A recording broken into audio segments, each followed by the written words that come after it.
Meus amados, vamos abrir então a palavra de Deus no Salmo 73. Salmo 73.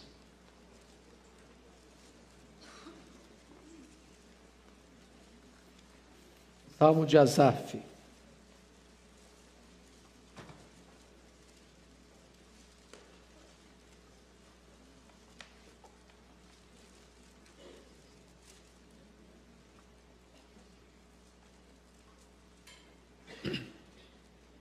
Está escrito o seguinte: com efeito, Deus é bom para com Israel, para com os de coração limpo.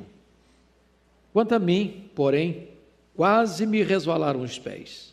Pouco faltou para que se desviasse os meus passos. Pois eu invejava os arrogantes ao ver a prosperidade dos perversos. Para eles não há preocupações. O seu corpo é sadio e nédio. Não partilham das canseiras dos mortais, nem são afligidos como os outros homens. Daí a soberba que os cinge como um colar, e a violência que os envolve como um manto. Os olhos saltam-lhes da gordura, do coração brotam-lhes fantasias, motejam e falam maliciosamente, da opressão falam com altivez, contra os céus desandam a boca e a sua língua percorre a terra. Por isso, o seu povo se volta para eles e os tem por fonte de que bebe a largos sorvos. E diz: como sabe Deus? Acaso há conhecimento no Altíssimo? Eis que são estes os ímpios, e sempre tranquilos aumentam suas riquezas. Com efeito, inutilmente conservei puro o coração e lavei as mãos na inocência, pois de contínuo sou afligido e a cada manhã castigado. Se eu pensar em falar tais palavras, já aí teria traído a geração de teus filhos. Em só refletir para compreender isso, achei muito pesada tarefa para mim, até que entrei no santuário de Deus e atinei com o fim deles. Tu certamente os pões em lugares escorregadios e os fazes cair na destruição, como ficam de súbito assolados, totalmente aniquilados de terror. Como ao sonho, quando se acorda, assim, ó Senhor, ao despertares, desprezarás a imagem deles. Quando o coração se me amargou e as entranhas se me comoveram, eu estava embrutecido e ignorante. Era como um irracional à tua presença. Todavia, estou sempre contigo. Tu me seguras pela minha mão direita. Tu me guias com o teu conselho e depois me recebes na glória. Quem mais tenho eu no céu? Não há outro em quem eu me compraza na terra. Ainda que a minha carne e o meu coração desfaleçam, Deus é a fortaleza do meu coração e a minha herança para sempre. Os que se afastam de ti, eis que perecem. Tu destróis todos os que são infiéis para contigo. Quanto a mim, bom estar junto a Deus. No Senhor Deus põe o meu refúgio para proclamar todos os seus feitos. Amém. Eu quero meditar com vocês hoje sobre o tema: o crente na janela da tentação. O crente na janela da tentação. Os crentes, por mais piedosos que sejam e por mais conhecimento que tenham, são susceptíveis a serem tentados. E eu tenho certeza que você tem sido tentado. Deus só teve um filho que nunca pecou, seu filho amado, Jesus Cristo, mas nem esse ficou livre de tentação. As maiores tentações, entretanto, não vêm de fora, emanam de dentro. Não vêm das circunstâncias, procedem dos sentimentos. E aqui está um homem de Deus, um homem líder na casa de Deus, um homem afeito aos louvores no culto a Deus, que num dado momento da sua vida, chega a compartilhar conosco, passou um momento de grande perigo, seus pés quase resvalaram. Ele quase se afasta de Deus, porque ele está olhando pela janela, a janela da tentação, está vendo algumas coisas, não está fazendo uma leitura correta do que está vendo, e ele começa a chegar a conclusões precipitadas, pensando o seguinte: não vale a pena ser crente? Sou uma pessoa séria, sou uma pessoa zelosa, sou uma pessoa piedosa, lavo as mãos na inocência, só levo pancada na cabeça, todo dia. E aí eu olho para o ímpio, meu vizinho, olha a vida dele, tranquila, nem problema de saúde ele tem, o corpo dele já vem bronzeado de berço. Preocupações? Dorme tranquilo, sem Lexotan. Ele nem se esforça demais não, os bens dele prosperam. O cara só fala bobagem, mas olha aí, todo mundo incensa esse cara, aplaude, segue, elogia, e eu aqui, levando Deus a sério, estou sendo duramente provado cada manhã. Eu sei que não tem nada a ver isso com você, que você é um crente, mas não tem sido tão provado, né? Então, eu queria que você olhasse comigo esse dilema, que não é novo. Jó tratou desse assunto, Abacuque tratou desse assunto. Como é que eu posso entender que o ímpio, que desanda a boca a falar contra Deus, contra o próximo, é violento?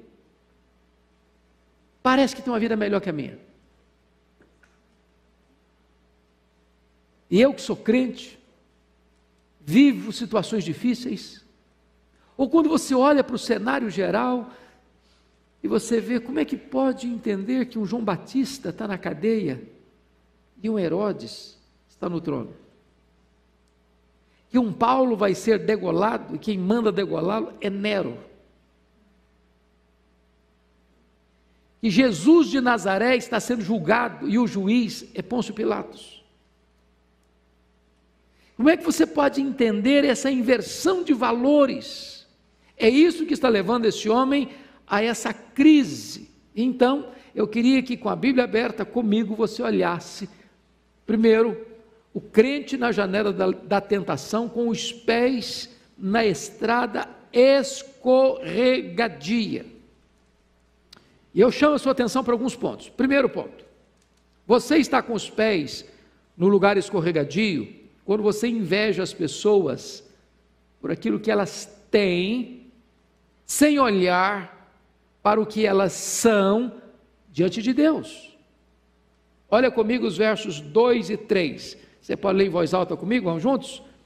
Quanto a mim, porém, quase me revelaram aos pés, pouco faltou para que se desviasse os meus passos, pois eu invejava os arrogantes ao ver a prosperidade dos perversos. Então veja você que é crente está aqui, muitos de vocês aqui trabalham penosamente, levantam de madrugada, pegam a condução, às vezes 2, trabalham o dia inteiro, voltam para casa já tarde da noite, assim, fazendo muito esforço para empatar o jogo, para pagar suas contas, para botar seus filhos na escola, para no mínimo ter um plano de saúde razoável.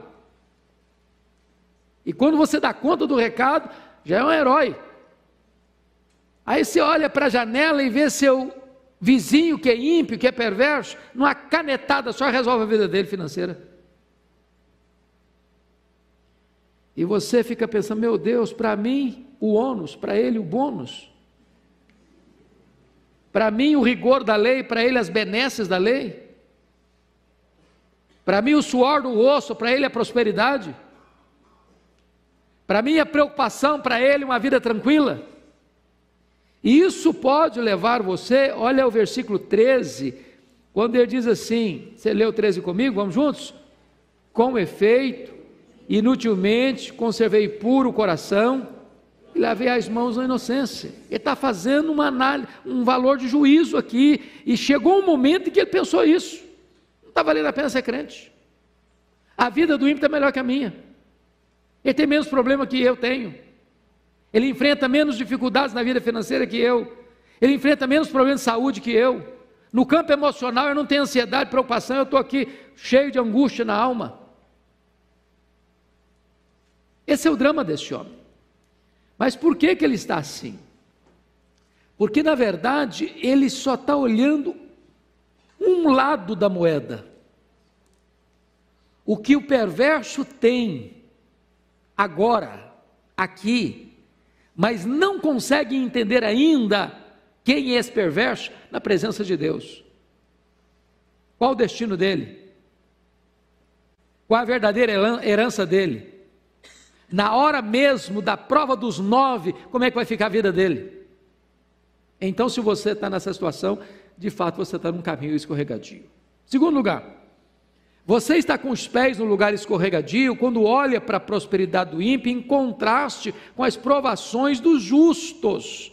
Notem comigo 2 versos aí. Vamos dar uma olhadinha, o verso 12 e o verso 14. Vamos ler o 12 primeiro, juntos comigo. Eis que são estes os ímpios, e sempre tranquilos, aumentam suas riquezas. Agora o 14. Pois de contínuo sou afligido, a cada manhã castigado. Então veja você o contraste que ele está fazendo aí. O ímpio prospera. E como é que ele está? Sempre tranquilo. Sempre tranquilo. Enquanto ele está sempre tranquilo, o que está acontecendo? Aumentam as suas riquezas. Quando ele olha isso, quando ele percebe isso, e agora eu vou olhar para ele está olhando para a janela da tentação, ele olha para o ímpio, olha lá, está vendo, está tranquilo. Enquanto ele está dormindo sossegado, olha, todo dia a conta bancária desse cara engorda, todo dia. Aí ele olha para ele no verso 14, o que é que ele diz? Pois de contínuo sou o quê? Afligido. Olha você no verso 12, que ele diz sempre tranquilos, sempre, mas eu de contínuo afligido.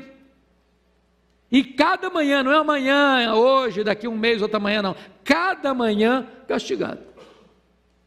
Preste atenção na ênfase que ele dá, tanto da tranquilidade do perverso que prospera, quanto das lutas e provas que ele, como crente, como piedoso, está enfrentando.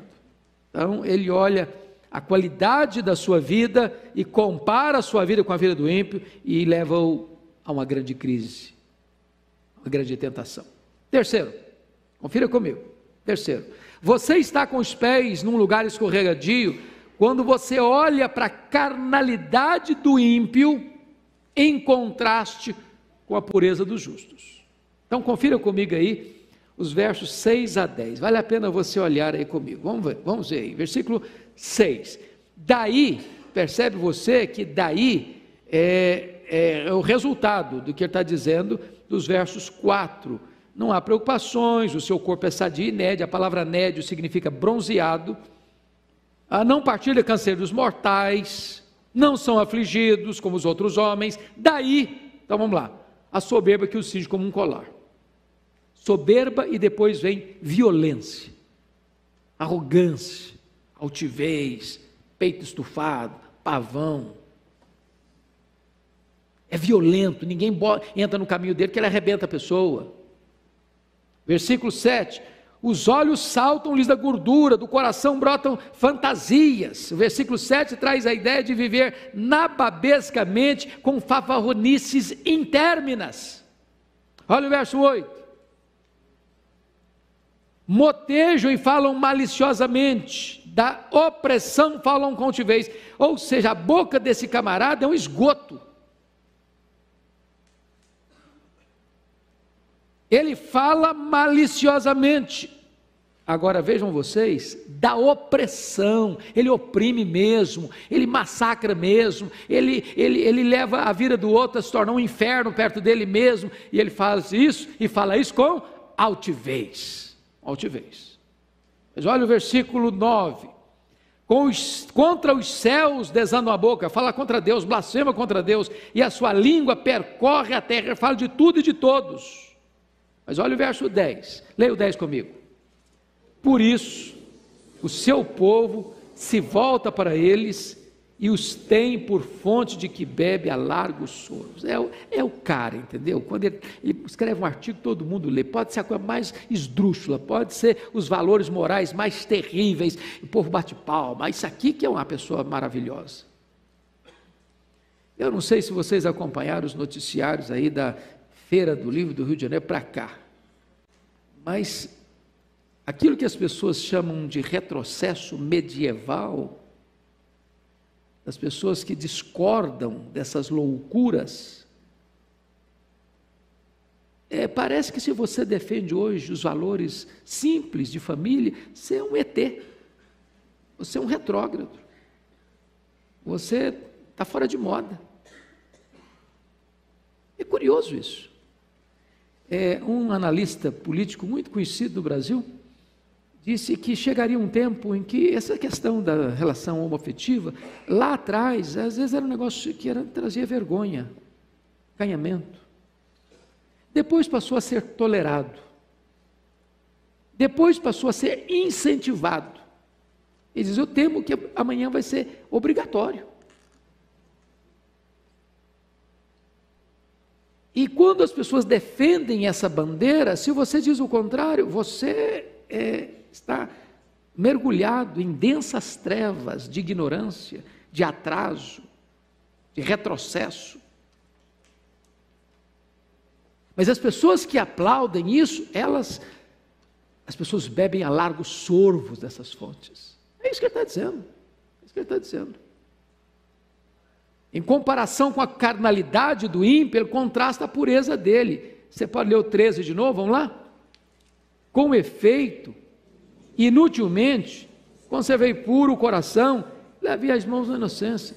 Meu coração está sendo puro, lava as mãos na inocência, mas olha aí, eu estou sozinho, estou isolado, ninguém me escuta, ninguém quer me ouvir. Quando eu abro a boca, as pessoas rejeitam o que eu estou falando, mas quando a pessoa fala uma loucura, ela é aplaudida.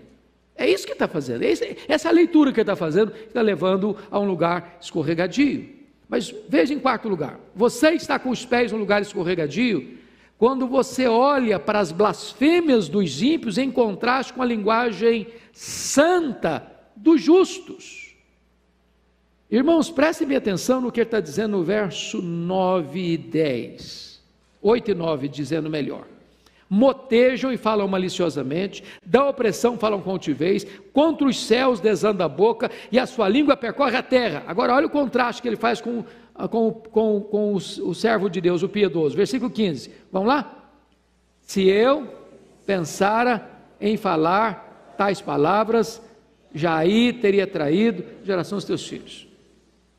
O ímpio fala o que quiser falar, as maiores loucuras. O povo aplaude, o povo bebe a largos sorvos. O piedoso, o justo, ele não pode nem abrir a boca para falar das tensões do coração dele. Tem coisa que você sente, você não deve falar não. Porque se você abrir a boca, vai ser motivo de tropeço para muita gente. Você vai trair a geração dos seus irmãos. Você vai concorrer para que alguém entre também na mesma crise que você está vivendo. Enquanto o ímpio fala, o piedoso nem falar deve dos dramas que ele tem no seu coração. Esse é o contraste que está levando este homem a ficar na janela da tentação. Mas vamos agora olhar o segundo ponto dessa mensagem, que é o crente na casa de Deus, seguro nas mãos do Deus Todo-Poderoso. Então, ele sai dessa janela, desse caminho escorregadio, e ele chega a dizer, preste atenção, no versículo 2, quase me resvalaram os pés, para uma outra realidade, não de pés num caminho escorregadio, mas agora segurado pela mão do Deus Todo-Poderoso. Olha aí, por favor, o que ele vai dizer no versículo 23, todavia estou sempre contigo, tu me seguras pela minha mão direita. Preste atenção, há um cântico lá da década de 90, que eu gostava muito de cantar, aliás, década de 90 não, década de 80, 70, 80, segura na mão de Deus e vai. Quem conhecia essa música aqui? Todo mundo, vocês são mais novos, não são novinhos como eu não. A música é tão gostosa e tão bonita, mas ela tem uma ideia que precisa ser corrigida. Não sou eu que seguro na mão de Deus, eu sou muito fraco. Quando eu seguro, corro o risco de fraquejar e abrir a mão. Agora o texto está nos dizendo que é Deus quem me segura, é Ele quem me segura. Então ele está contrastando o que ele falou antes de pés quase resvalando, para uma outra realidade agora, onde o próprio Deus vem e segura sua mão direita, e ele não larga, porque o verso 24 diz que ele guia você com o seu conselho, e ele conduz você então até onde? Depois me recebes na glória. Então nós agora vamos sair dessa estrada escorregadia da tentação, da janela da tentação, para um local de segurança. Então vamos ver as lições aqui. Primeiro, você está seguro nas mãos de Deus quando você deixa de lado o egoísmo idolátrico para olhar para a vida com os olhos de Deus. Preste atenção. Leia comigo, por favor, versos 15 e 16. Vamos juntos? Se eu pensara em falar tais palavras, Jair teria traído a geração de teus filhos. Em só refletir para compreender isso, achei muito pesada a tarefa para mim. Então preste atenção numa coisa aqui. Tudo começa na cura, na restauração de Asaf, quando ele refreia a sua língua. Nós temos que ter muito cuidado com o que falamos. Quando ele refreou a língua dele, só em pensar em falar, já teria traído. Se eu falar, vou trair. Então tem dramas na vida, irmãos, que a gente às vezes guarda no coração. Nem tudo que passa pelo seu coração você deve estar falando. Sua palavra tem que ser boa, tem que ser oportuna. Agora, note você que a segunda coisa é que ele vai sondar o seu coração. Sondar o seu coração, é o que eu diz no versículo 16. Então, passa-me a ideia que o primeiro aspecto dele não é mental, é moral. Ele não tinha uma resposta clara para o seu dilema, então ele passou a pensar, ele passou a refletir. E quando ele começa a refletir, ele percebe uma coisa: por que ele estava em crise? Por que ele estava na janela da tentação? Porque o mundo dele tornou-se ele mesmo. Ele pensou nele, no conforto dele, nos problemas dele, nas soluções para ele. O mundo dele girava em torno dele mesmo. E aqui está um grande risco para a vida espiritual, é quando você tem esse problema de focar em você demais. E quando você foca em você, isso chama-se egoísmo, egocentrismo, egolatria. Você então passa a ter um problema sério de autopiedade, quando você não entende que as providências que acontecem com você são favoráveis a você. Segundo ponto, você está seguro nas mãos de Deus quando você entra na casa de Deus para olhar para a vida como Deus a vê. Olha o versículo 17 a 20. Vamos ler comigo? Vamos lá? Até que entrei no santuário de Deus e atinei com o fim deles. Tu certamente os pões em lugares escorregadios, os fazes cair na destruição, como ficam de súbito assolados, totalmente aniquilados de terror, como ao sonho quando se acorda, assim, ó Senhor, ao despertares, desprezarás a imagem deles. Preste atenção numa coisa aqui. As crises de Asaf acabam quando ele para de olhar para Deus como juiz de Deus, para julgar a Deus, para então adorar a Deus. Até então ele está indo como juiz. Ele está fazendo juiz de valor. Não está valendo apenas ser crente. Deus não é justo comigo, hein? Eu estou pagando um pato aqui, eu estou sofrendo, eu estou lavando as mãos na inocência, eu vivo uma vida de integridade, eu vivo uma vida de obediência, todo dia estou passando por problema, toda manhã estou sendo castigado, e o ímpio que não faz nada disso é que está sendo abençoado. Que negócio é esse? Ele está sendo juiz. Tem hora que nós botamos Deus no banco dos réus. Tem hora que nós nos assentamos na cadeira do juiz para julgar o próprio Deus. Deus, o Senhor está agindo errado, o Senhor está sendo injusto, o Senhor não está sendo bom. Então, quando ele para de agir como juiz de Deus, para se tornar um adorador de Deus, começa o processo da restauração dele. Agora, veja você que tudo começa quando ele vai para a casa de Deus. Até que entrei, versículo 17, no santuário de Deus. Irmãos, como é importante vir à igreja, sabia? Eu não sei quanto a você. Tem hora, bom, eu sou pastor, né? Eu acho que se eu não fosse pastor, tinha dia que eu acho que eu ia ficar em casa. Tem aquele dia que você está querendo enfiar uma caverna, ou não? Você nunca passou por isso? Conhece aquela brincadeira da mulher que estava falando para o filho: filho, vamos para a igreja, vamos para a igreja. Ah, hoje não, estou cansado. Vamos para a igreja, filho, vamos para a igreja. Ah, mãe, está chovendo hoje. Meu filho, vamos para a igreja, vamos para a igreja. Mãe, mas não quero ir hoje. Meu filho, vamos para a igreja. Ô mãe, me dá pelo menos uma razão para eu ir. Falou: você é o pastor da igreja, rapaz.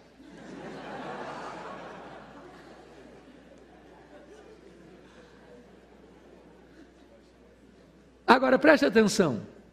Esse homem está em crise, até que ele entra no santuário de Deus. Então você tem que vir para a igreja, com vontade, sem vontade, meio doentinho, dor de cabeça, enxaqueca, preocupado, problema em casa, problema no trabalho. Porque quando você vem para a casa de Deus, é o lugar que você escuta a palavra de Deus, onde você passa a adorar a Deus, onde o nevoeiro das tentações começa a ser dissipadas. Seu pé já deixa de ficar numa casca de banana, e você sente a mão de Deus segurando você. Você passa a ter uma nova cosmovisão, uma nova compreensão das coisas. Então preste atenção, que ele entra na casa de Deus, e tem uma palavra muito importante aí no verso 17, que diz assim: então eu atinei com o fim deles. Veja vocês, amados irmãos, que ele tem uma compreensão, ele encontra Deus, ele encontra com seus irmãos, ele começa a perceber que outras pessoas estão passando pelas mesmas luzes que ele está passando, e aqui tem algo maravilhoso, maravilhoso, é que ele passa a entender. A palavra atinei, ele está dizendo, eu compreendi. Porque às vezes as pessoas pensam que culto é uma bênção só quando ele tem um calafrio na espinha. Ele tem uma experiência emocional. Ah, hoje o culto foi uma benção. Porque eu chorei muito. Falei, ok, chorou, tem uma benção sem chorar. Mas o que você compreendeu? O que você entendeu?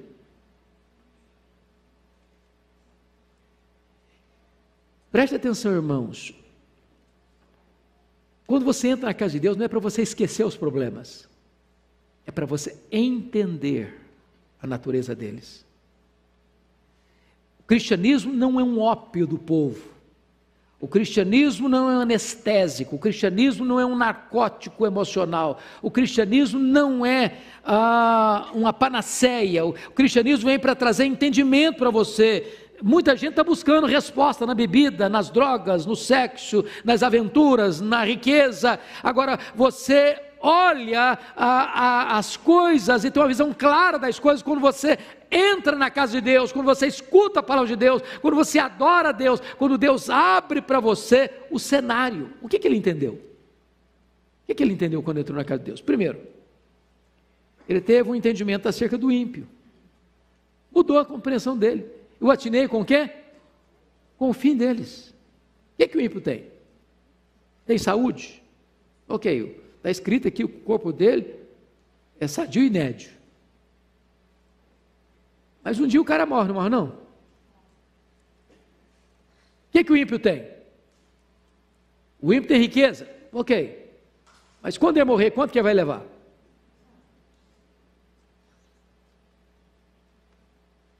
É igual o menino que chegou para o pastor e disse: pastor, quando eu crescer, eu quero ser igual meu avô morreu muito rico. Eu falei: meu filho, então você não devia ser igual ao seu avô não, porque morreu pobre. Ninguém morre rico. Não tem gaveta em caixão, não tem caminhão de mudança em enterro, você não leva um centavo. Atinei com o fim deles. Se você olhar só para o glamour, só para o conforto, só para as roupas de grife, só para as festas, para os restaurantes caros, para as viagens caras, para a sensação de beleza da vida do aqui e do agora, você se encanta. Mas você precisa dar uma olhada para o outro lado, como é que vai ser o fim? Como é que vai ser o desfecho? E ele começa a perceber que o ímpio, ele na verdade, ele não está com essa bola toda não.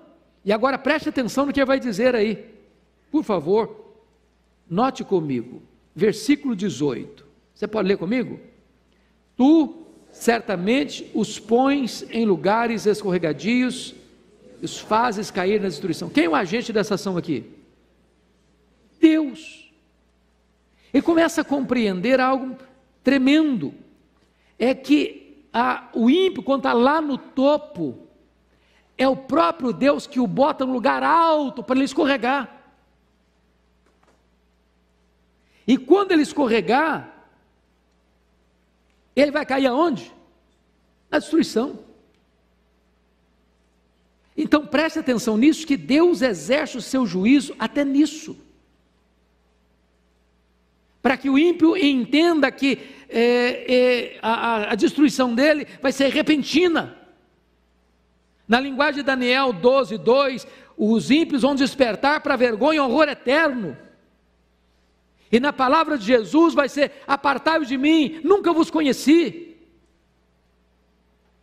Mas o que ele vai atinar, o que ele vai compreender quando ele entra na casa de Deus?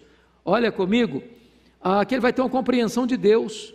Porque ele chegou a questionar Deus no versículo 13. Com efeito, inutilmente conservei o coração puro e lavei as mãos da inocência. Mas ele vai compreender primeiro o poder de Deus no versículo 18. Tu certamente os pões, é Deus quem põe em lugares escorregadios, é Deus quem faz o ímpio cair na destruição.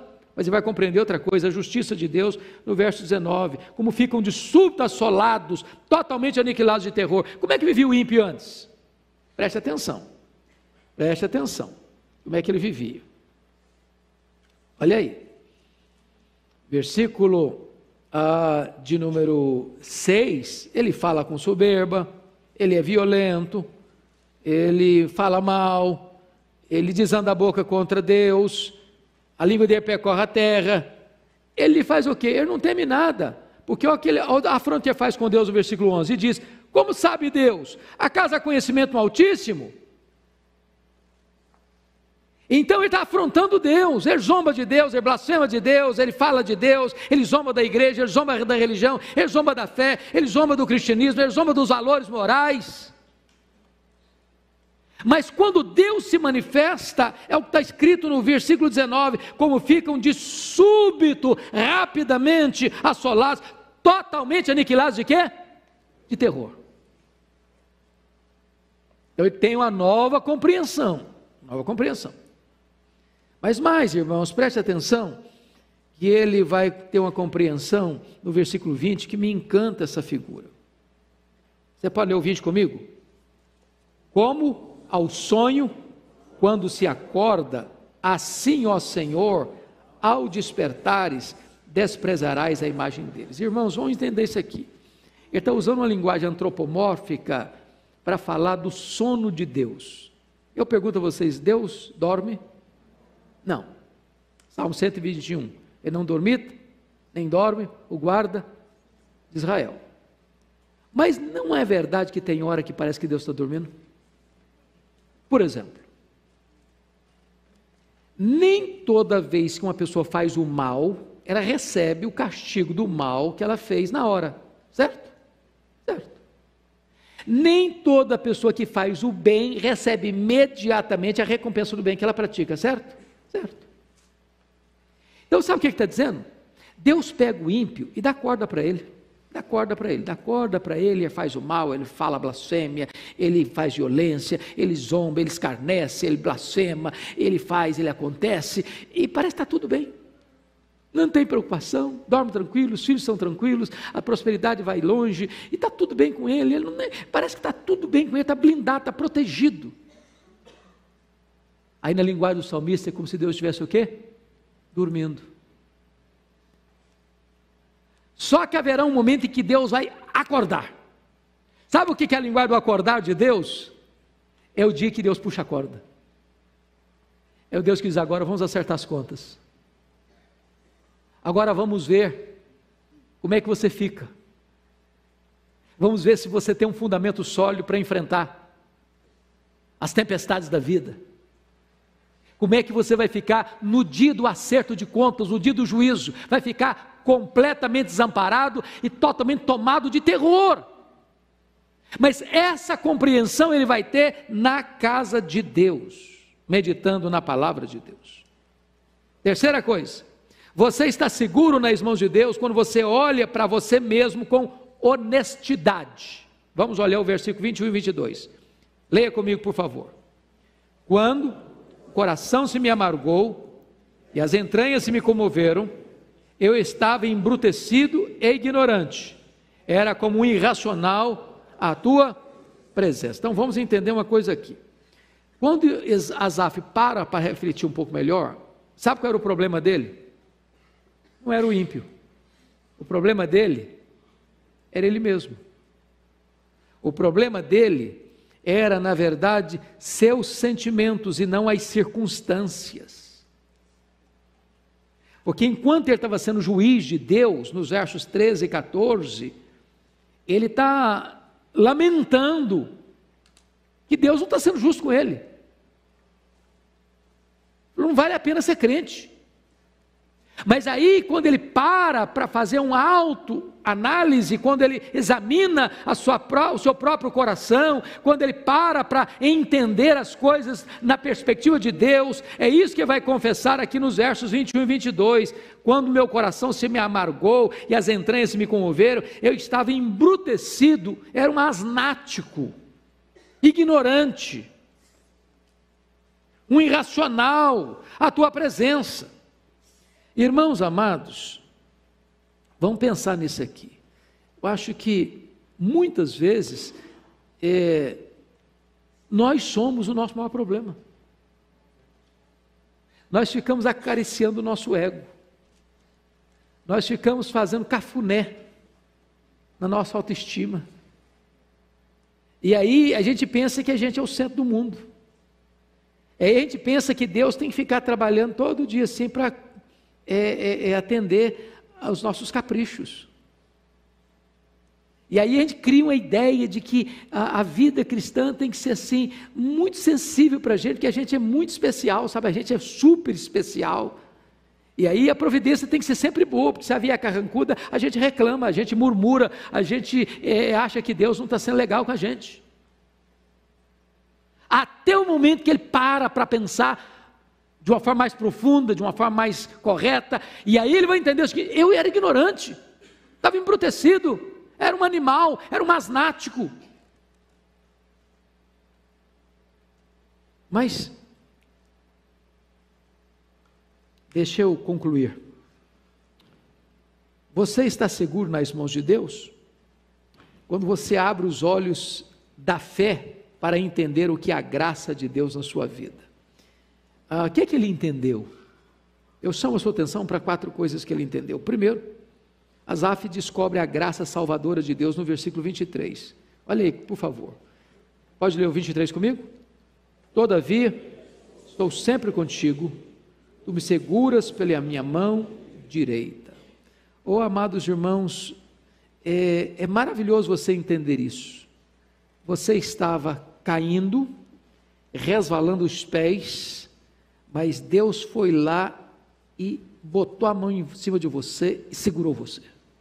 Você estava indo para o abismo, você estava na casa do valente, você estava na potestade de Satanás, você estava no reino das trevas, você estava condenado, você estava depravado, você estava num caminho escorregadio, e Deus botou a mão em você e segurou vocês. Está seguro, meu filho? Está seguro? Essa é a graça de Deus, irmãos. É a graça de Deus que nos segura.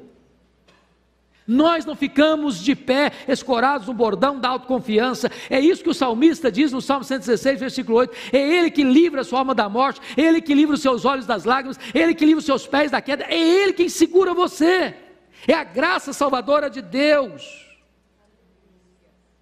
É o perdido que é encontrado, é o pródigo que volta para casa, é a ovelha que é encontrada pelo bom pastor. É isso que Deus faz e fez com você e comigo. Louvado seja Deus. Segundo, Asaf descobre não apenas a graça salvadora de Deus, ele descobre a graça restringente de Deus. Olha comigo ainda o versículo 23, quando ele diz: tu me seguras pela minha mão direita. Eu acho isso maravilhoso, irmãos, e a gente devia sempre pensar nisso. Quando você sair de casa todo dia, dizer: segura firme na minha mão. O Senhor, eu sou muito fraco. Você acha que você é forte? Você tem capacidade em você mesmo de resistir às tentações? Não tem maior perigo para você e para mim, meu irmão, de que você achar que você é forte. Você é capaz. Quando Pedro pensou que ele era melhor que os seus colegas, ele caiu. Ele negou Jesus. É você dizer: Senhor, eu sou muito fraco, Senhor, eu não consigo resistir, eu não tenho poder em mim mesmo, mas Senhor, segura a minha mão, segura a minha mão. Igual aquela menininha que, numa família de nenhuma pessoa convertida, e a menina se converteu ainda na fase antes da adolescência, e alguém querendo complicar a vida dela, criar dificuldades para ela, e perguntou para ela: mas vem cá, e se o diabo chegar e bater na sua porta, o que você vai fazer? Ela, com a mente infantil, disse: eu vou pedir Jesus para vir abrir a porta e atender.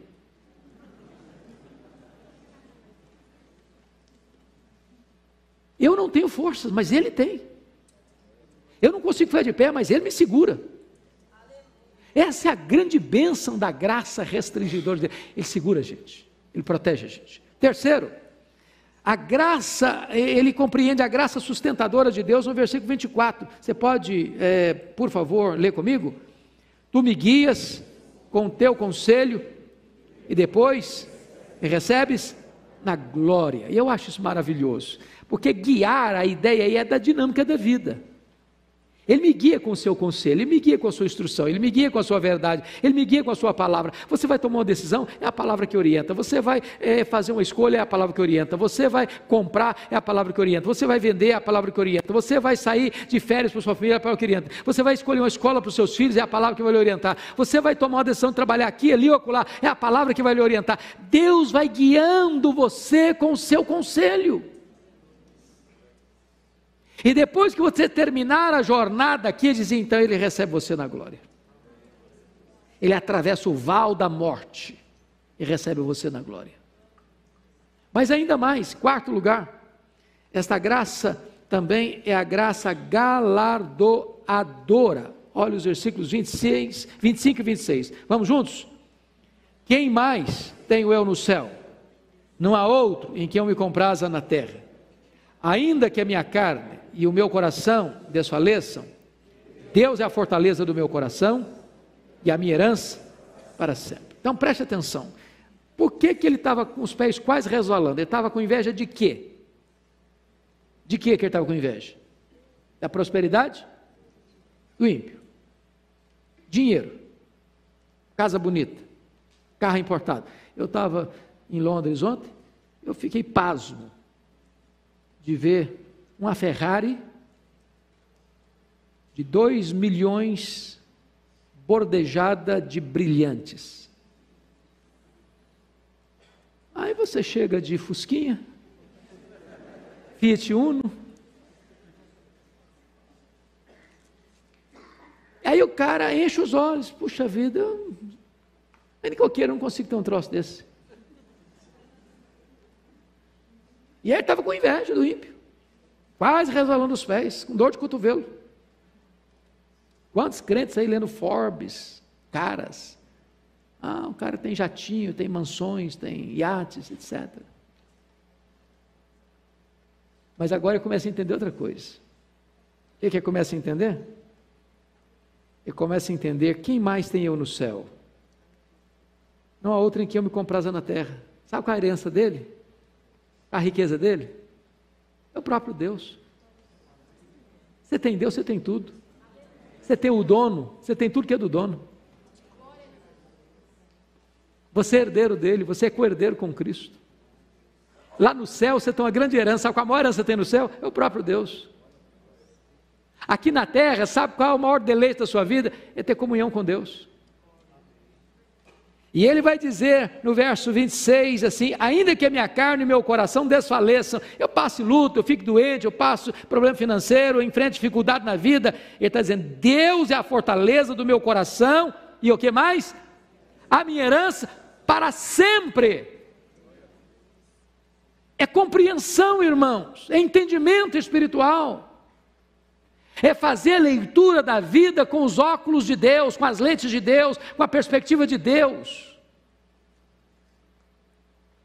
Mas eu concluo levando você para os versos 27 e 28, porque o mesmo Asaf que estava sentindo inveja da prosperidade do ímpio faz um contraste agora entre o ímpio e ele. Ele tinha feito esse contraste antes, agora vai fazer um outro contraste. Você pode ler o 27 e 28 comigo? Vamos lá? Os que se afastam de ti, eles perecem. Tu destróis todos os que são infiéis para contigo. Quanto a mim, bom é estar junto a Deus. No Senhor Deus ponho o meu refúgio para proclamar todos os seus feitos.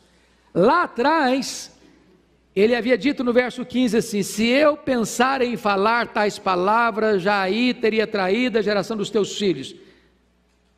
Se o seu coração está cogitando coisa ruim, não abra a boca não.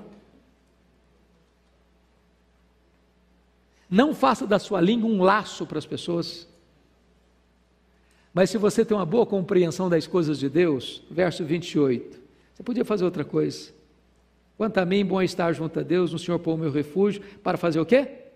Para proclamar todos os seus feitos.